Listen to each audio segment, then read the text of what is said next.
గారు చెప్పిన రెండు అంశాలు ఉన్నాయి. ఇది మనందరికి సంబంధించినటువంటి అంశం. ఒకటి రైతు భరోసా, రెండు రుణమాఫీ. రుణమాఫీ అనేది ఇన్సూరెన్స్, ఈ మూడు కూడా సరే. రైతు బంధు డబ్బులు ఇయర్ అని ప్రచారం చేశారు. కాంగ్రెస్ వస్తే రైతు బంధు ఇయర్ అని, వాళ్ళు ఇయర్ అని కళల్లోనే ఉన్నారు. మేము ఒకటేసారి వేసేసేసినాం అందరికి 7,500 కోట్లు ఒకటేసారి. లేకపోతే రుణమాఫీ చేయరు అన్నారు.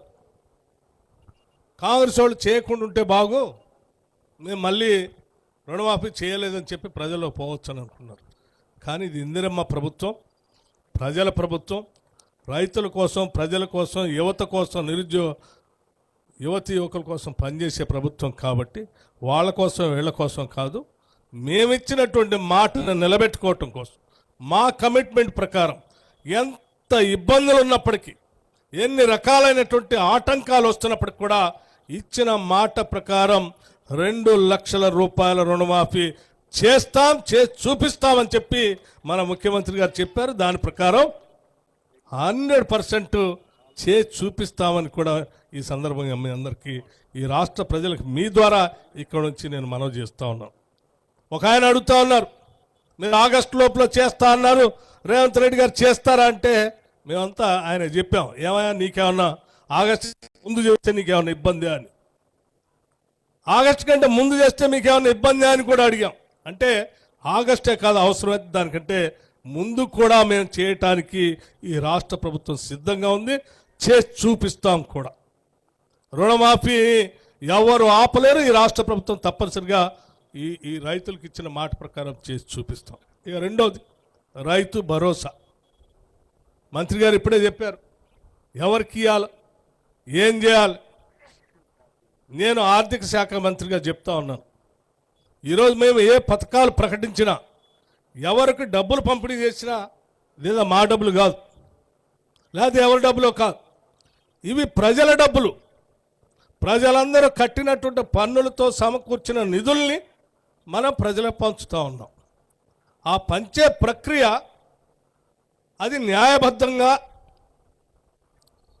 నిరుపయోగం కాకుండా, నిధులు దుర్వినియోగం కాకుండా, అడ్డగోలుగా పారేయకుండా, జవాబుదారితనంగా ఆ పంపిణీ కార్యక్రమం మేము ఒక కస్టోడియన్గా మీ అందరి తరఫున వాటిని జాగ్రత్తగా చేయాలనేదే మా అందరి ఆలోచన.